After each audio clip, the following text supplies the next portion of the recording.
More and more elite golfers are getting their lead wrist into a flexed or bowed state at the top of the swing. Let's take a deeper look at that, and particularly we'll look at Dustin Johnson's wrist pattern and see if that can benefit you and make you play better golf. So to help me do this, I'm going to use hack motion so I can actually demonstrate how my wrist is going to look if I get into similar positions and numbers that Dustin Johnson does at the top of his backswing. So it might be difficult, but we're going to try and show you exactly where he is and the kind of positions that he's in and how that will benefit you in the downswing and how that will benefit you in controlling that club face more importantly. So let's do this without the club first of all. So there's my lead wrist. That there, right there, is what we class as neutral. So 0 extension and 0 flexion. So to get DJ, he's roughly minus 40 at the top, looking at some data I've got of him. So minus 40, if I get this into hack motion correctly here, would look like that. That's how his wrist looks at the top of the backswing. That's incredible. So the feeling I have in my wrist there is totally different to what I've ever experienced on my golf swing before.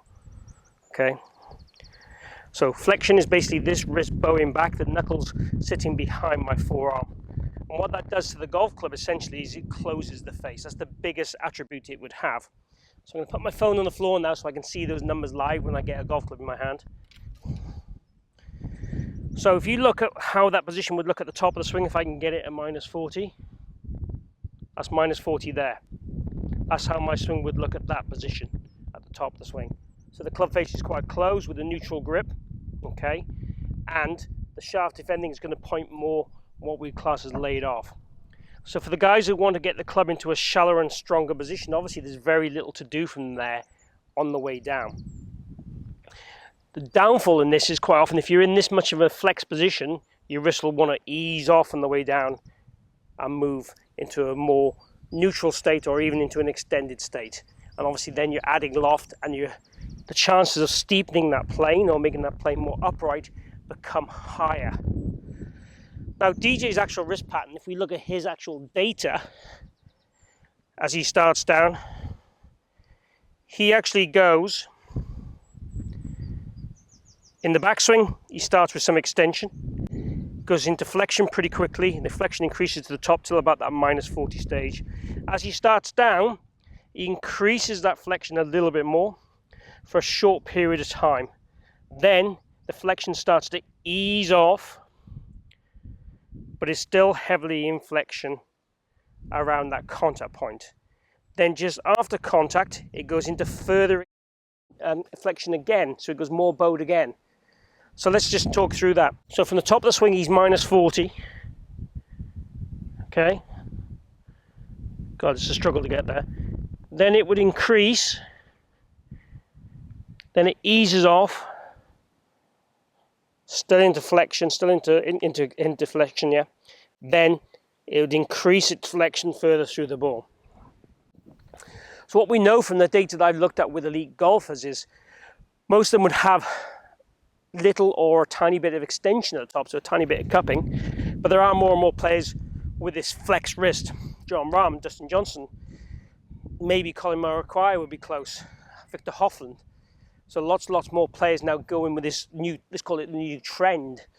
And the reasons behind that for me, I don't know if it's always taught that way or it's just a case is what they've done and it hasn't been changed by coaches more or less, because it's got a lot of benefits. When we're in this flex position, as I said to you, it helps start that swing on the way down. And if you could increase that flexion as you start down, it definitely gets this club working behind the hands and the club in a strong place. Now, when this club's in a strong place, it leads you then to rotate through the golf ball. And when we look at Dustin Johnson, he's got loads of rotation through the golf ball. So I've taught before in a few of my videos trying to get to maxed out positions because it makes it more consistent.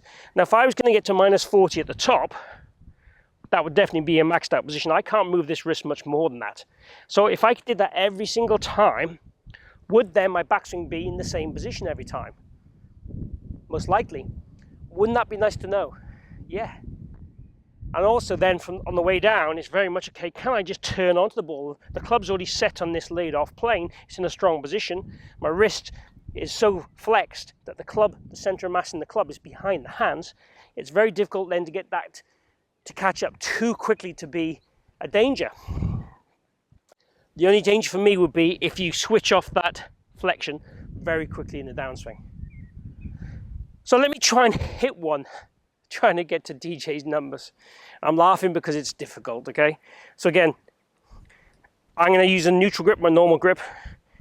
We can examine DJ's grip and see exactly what he does, but I'm going to try and use a neutral grip.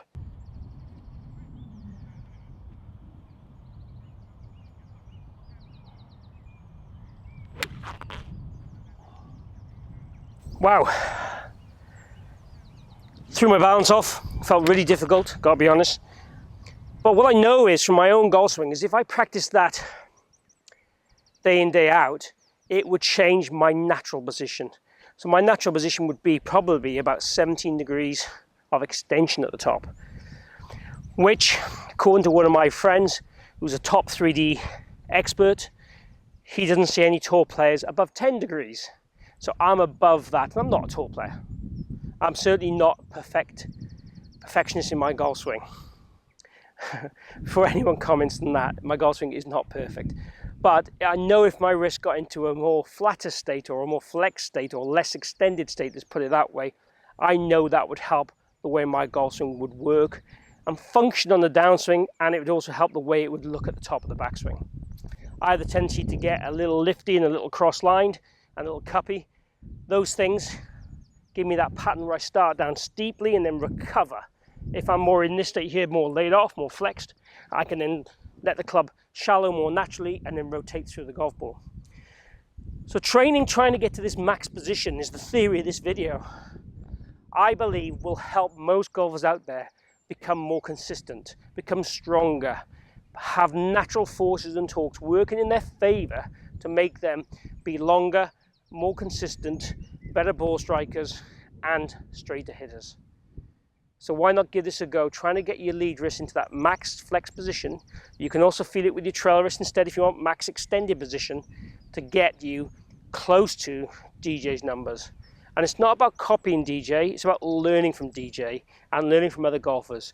Why is there more golfers doing this? As I said, most of it won't be coached to them, it'll be natural and it's not being coached out to them. And that's a good thing to look at as well. Don't coach out what's good that doesn't hurt you, that maybe not be textbook. It's a characteristic rather than the fault, and that can make you play great golf. So give it a go and let me know how you get on.